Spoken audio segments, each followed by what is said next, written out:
অতনুর বাড়ি কলকাতা শহরে। বাবা, মা আর অতনু, এই তিনজন নিয়েই অতনুর ছোট্ট পরিবার। এক বেসরকারি অফিসে কাজ করে অতনু। অফিস যাওয়ার জন্যই তৈরি হচ্ছিল, এমন সময় বাবা এসে বললেন, বাবা অতনু, তোমার পিসির খুব শরীর খারাপ, পিসির দিনগুলো কেউ নেই, যাও বাবা তুমি একবার দেখে এসো। এত দূর আমার পক্ষে যাওয়া এখন সম্ভব নয়। নিশিপুর গ্রামে তার পিসির বাড়ি, অনেকদিনই যাওয়া হয়নি। খবরটা পেয়ে আর তো না গিয়ে থাকা যায় না। আজ শনিবার, তাই অতনু ঠিক করলো অফিসের কাজ তাড়াতাড়ি সেরে আজ দুপুরের ট্রেনেই রওনা দেবে।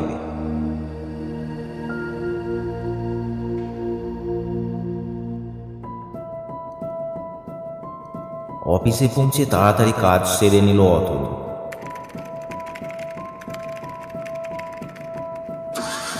তারপর সেখান থেকেই একটা গাড়ি করে স্টেশনে পৌঁছাল। তার ট্রেন দুপুর 2টোয়। গন্তব্য স্টেশন চৌরঙ্গি। সেখান থেকে হয় নৌকাতে বা হেঁটে পৌঁছাতে হবে নিশিপুর গ্রামে। ট্রেন আসতেই ট্রেনে উঠে পড়ল অতনু।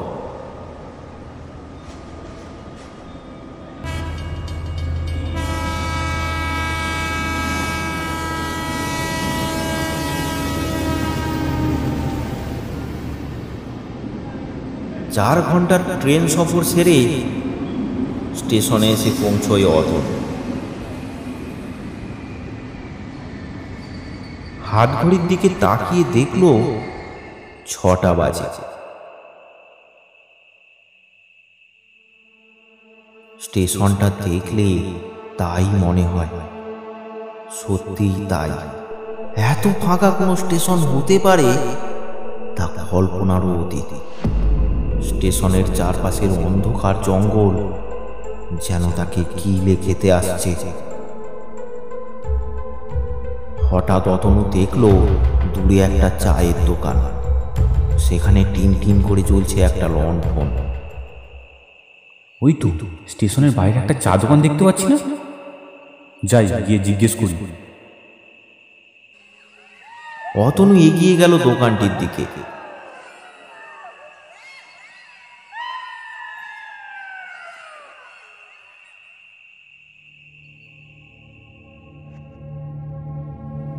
আচ্ছা দাদা, নিশিপুর গ্রামে যাব, এখান থেকে কোনো কি গাড়ি পাওয়া যাবে? দাদা, সন্ধেবেলায় এখানে কোনো গাড়ি পাবেন না। এমনি দেখছেন তো লোকজনই নেই। আচ্ছা, এই স্টেশনটা তো নির্জন কেন? আসলে দাদা, কয়েক বছর আগে একটি ট্রেন লাইনচ্যুত হয়ে দুর্ঘটনা ঘটেছিল। তখন অনেকেই মারা যায়। এই স্টেশনের আশেপাশে তাদের লাশ পড়েছিল, রক্তাক্ত, ক্ষত বিক্ষত। সে এক ভয়ানক দৃশ্য। তারপর থেকে স্টেশনটা একেবারে ভুতুড়ে হয়ে যায়। অনেকেই নাকি এই স্টেশনের আশেপাশে তিনাদের ঘোরাফেরা করতে দেখে। মাঝে মাঝে কেউ দেখতে পায় সেই ক্ষত বিক্ষত লাশ পড়ে আছে লাইনের পাশে।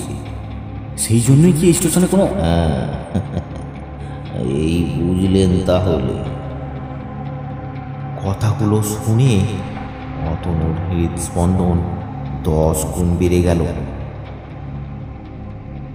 চায়ের দোকানে থাকা একটা জলের জগ নিয়ে কাঁপা কাঁপা হাতে জল খেতে লাগলো অতনু। দোকান বন্ধ করার তোড়জোড় করতে লাগলো চাওয়ালা। তারপর দোকানের ঝাঁপ বন্ধ করে দিয়ে বলল, বাবু, এখানে বেশিক্ষণ থাকবেন না। আপনি বড় রাস্তার দিকে চলে যান। কোনো গাড়ি পেলে চলে যেতে পারবেন, আর না হলে নদী পার হয়েই যেতে হবে। আমি এখন আসি।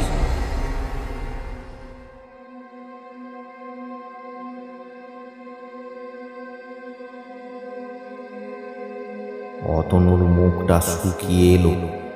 এখানে এসে সত্যি ভুল হয়ে গেছে বড়, কাল সকালে রওনা দিলেই পারতাম। চাওয়ালার কথা শুনে রীতিমতো ভয় পেয়েছে অতনু। মনের মধ্যে একটু সাহস এনে পা বাড়ালো অতনু। তারপর সে ধীরে ধীরে পৌঁছলো পাকা রাস্তায়। পাকা রাস্তাটাও ভয়ঙ্কর নির্জন, কেউ কোথাও নেই। একটানা ঝিঁঝি ডেকে চলেছে। মাঝে মাঝে দূরের ঝোপঝাড় থেকে শেয়ালের ডাক ভেসে আসছে। এখান থেকেও কোনো গাড়ি পাওয়া যাবে বলে অতনুর মনে হলো না। এখন কি করা যায় ভাবতে লাগলো অতনু। এখন তো কোনো ট্রেনও নেই যে সে বাড়ি ফিরে যাবে। আর স্টেশনটাও যা ভয়ঙ্কর, তাতে ওখানে থাকার সাহসও অতনু জোটাতে পারল না।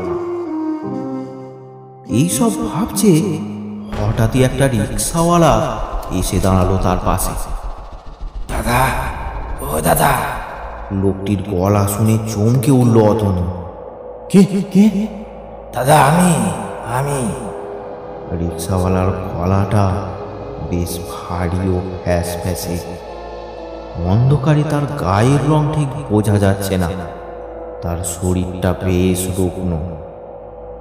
তার কঙ্কালসার চেহারা দেখে সাহসের থেকে ভয়টাই হয় বেশি। আপনি এখানে একা দাঁড়িয়ে রয়েছেন, তাই ভাবলুম। ও হ্যাঁ, মানে আমি একটু নিশিপুর গ্রামে যাব। এই রাস্তায় তো কোনো গাড়ি ঘোড়াই দেখতে পাচ্ছি না, যাব কি করে? ও তাই, সামনে এগিয়ে গিয়ে দেখবেন একটা নদী। ওই নদী পার হলেই নিশিপুর গ্রাম।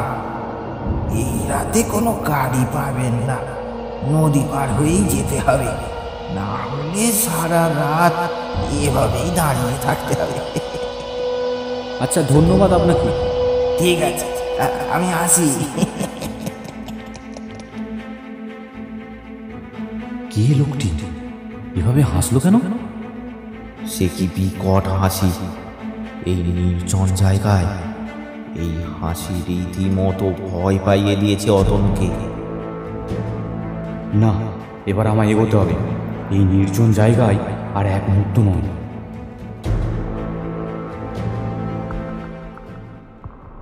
চলতে শুরু করলো অতনু।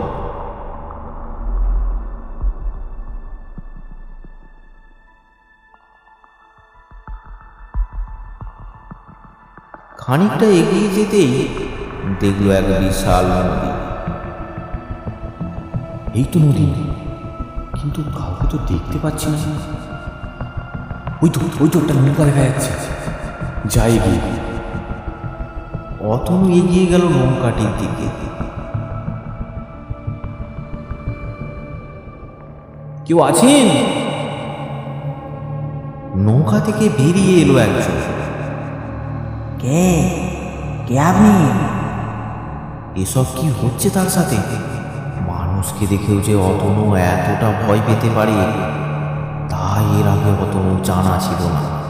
পাটকাঠির মতো রোগা চেহারা, তেমনি লিকলিকে গলার পাশে একটা গামছা, গায়ের রং তামাটে, একটা চোখ সাদা, সে চোখে কোনো মনই নেই, হয়তো কোনোভাবে নষ্ট হয়ে গেছে। আমি অতনু, কলকাতা থেকে আসছি, নিশিপুরে যাব, একটু পার করে দেবেন? আসুন আসুন, উঠে আসুন। অতনু মনে মনে ভাবলো, লোকটির কথা এবং তার অঙ্গভঙ্গি মোটেই সুবিধা নেই। কোনো ভুল জায়গায় চলে এলাম না? এত রাতে আসাটা আমার সত্যি উচিত হয়নি। কপালে কি আছে কে জানে। বাবু, কি ভাবছেন এত? না না, আসছি। ভয় পেলেও আর উপায় নেই। নৌকাতে গিয়ে উঠল অতনু।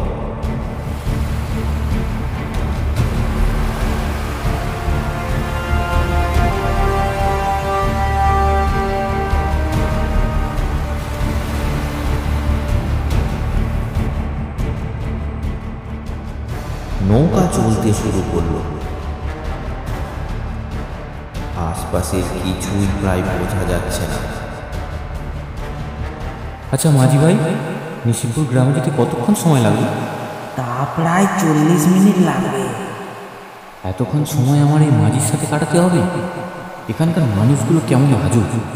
আমরা আজব লোক নই বাবু, শয়তান তো শহরের লোক। এ কি, আমি তো মনে মনে বলছিলাম, তুমি শুনলে কিভাবে? গল্পের পার্ট 2 দেখার জন্য আমাদের চ্যানেলটি সাবস্ক্রাইব করে বেল আইকনটি প্রেস করে দিন।